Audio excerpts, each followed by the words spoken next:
여러분에게 치유의 책은 무엇인가요? 제가 똑같은 질문을 받는다면 저는 서슴지 않고 이 책을 언급할 것입니다. 바로 신영모 선생님의 감옥으로부터의 사색입니다. 저에게 이 책은 매우 특별한 책인데요. 그 인연은 14년 전으로 거슬러 올라갑니다. 사회복지 전공자였던 저는 우연히 사회복지 선진국이었던 영국에 1년간 자원봉사를 다녀올 수 있는 기회를 얻게 되었어요. 저는 열정만 가지면 뭐든지 될 줄 알았지만 삶은 그렇게 쉽지 않았습니다. 저는 영어도 못하고 첫 장기 체류였던 외국 생활이 그렇게 힘들 수가 없더라고요. 오로지 기숙사에서 감옥처럼 홀로 갇혀 지내던 그 당시 상황을 떠올리면 무척 외로워지네요. 그 당시 저의 첫 노트북을 중고로 사게 되었고 인터넷선을 꽂자 영국에 온 지 석 달 만에 세상과 소통할 수 있었어요.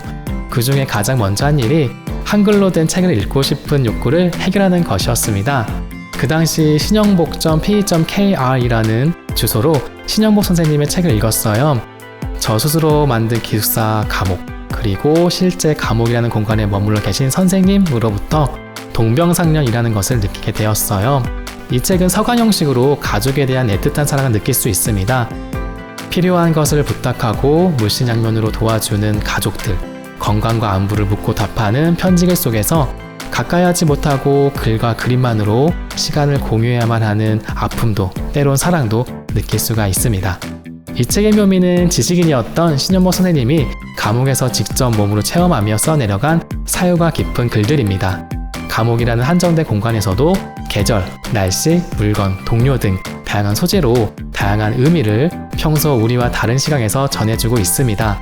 가족을 대상으로 쉽게 써내려간 이야기들로 누구나 어렵지 않게 글을 읽을 수가 있습니다. 특히 부드러운 문장의 어조에 스며들어 있는 강건한 의미들이 반전 매력을 선보이기까지 합니다. 그 당시 향수병을 앓던 저는 이 책을 읽고 마음의 치유를 하게 되었는데요. 그렇게 영국 생활을 유의미하게 마칠 수 있었습니다.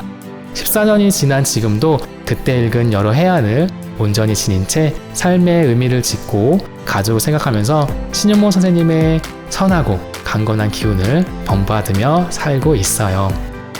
저는 코로나, 병, 그 밖에 여러 이유로 한 장소 혹은 마음 및 머릿속 한 곳에 오래 머무는 사람들에게 이 책을 꼭 추천해주고 싶습니다. 지식인의 안목에서 전해주는 삶의 이치, 삶의 안목은 읽는 이에게 많은 유익함을 선사하고 있습니다. 자신의 삶에 대해서 돌아보는 계기도 넌지시 주기도 하고 사물이나 현상에 대해 별 생각 없이 지나쳤던 것들이 우리에게 삶의 큰 의미로 다가오게 하거든요.